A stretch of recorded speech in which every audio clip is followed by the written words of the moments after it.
पहली demand white paper लाइए, हर दशक दर दशक क्या लाभ किस जाति को पहुंचा है उस हिसाब से कीजिए। दूसरी डिमांड है कोटा विद इन कोटा, जिस पे सरकार ने अभी कहा कि हम उसमें क्रीमी लेयर नहीं लागू करेंगे, लागू करना पड़ेगा।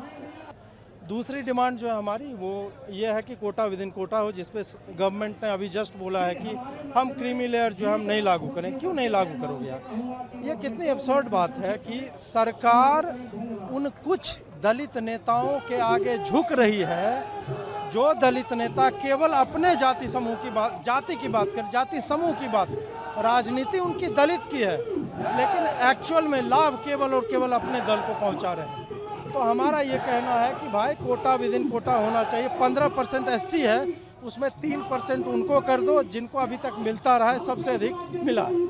12% बचेगा, उसमें 1, 2, 3 कर सकते हैं आप, 4%, 3%, 6% ऐसे करके, ताकि एक्चुअल में जिसको चाहिए वहाँ तक पहुँचे। तीसरा डिमांड है मिनिमम मार्क्स का।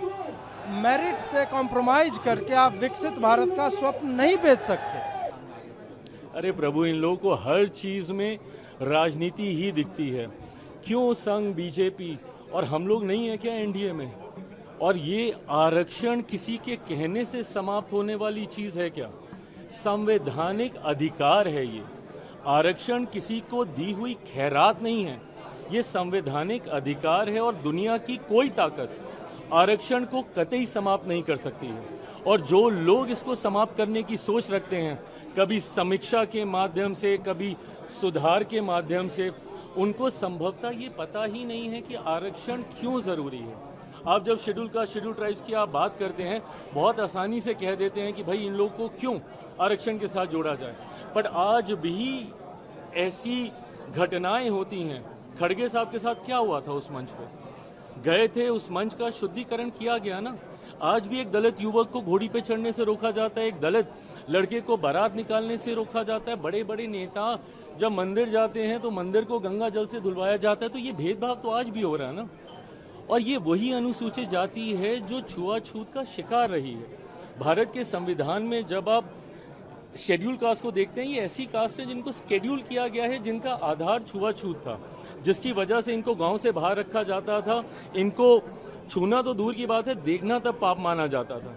ऐसे में मुख्य धारा के साथ जोड़ने के लिए, और क्या हम लोग उस लक्ष्य को पूरा कर पाए? नहीं कर पाए ना। आज भी ये भेदभाव होता है। तभी जब मैं क्रीमी लेयर का भी मैं विरोध करता हूं, मैं इसीलिए करता हूं कि आज कम से कम हम लोग एकजुट हैं तो अपनी बात रख पा रहे हैं। बट जैसे ही इसमें सब क्लासिफिकेशन होने लग जाएगा, जैसे ही इसमें क्रीमी लेयर की बात हम लोग करने लग जाएंगे, तो ताकत हम लोग की घटने लग जाएगी। और जैसे ही ताकत घटेगी तो धीरे धीरे करके संभवतः ऐसी सोच वाले लोग जो आरक्षण को समाप्त करना चाहते हैं, उनको ज्यादा बल मिलेगा। आज की तारीख में शेड्यूल कास्ट हो, शेड्यूल ट्राइब, अब शेड्यूल ट्राइब में यही सारी जातियां हैं जिनकी वेशभूषा अलग रही, जिनका रहन सहन, बोलचाल, ऐसे ट्राइब्स को शेड्यूल किया गया। पिछड़ा वर्ग से आने वाले लोग जिनको संभवतः मौके नहीं मिले, इसके माध्यम से उनको, और अब तो जो लोग आर्थिक तौर पे कह रहे हैं, ऊंची जाति से आने वाले गरीब लोगों को भी 10% का आरक्षण मोदी जी की इसी सरकार में हम लोगों ने पारित करने का काम किया।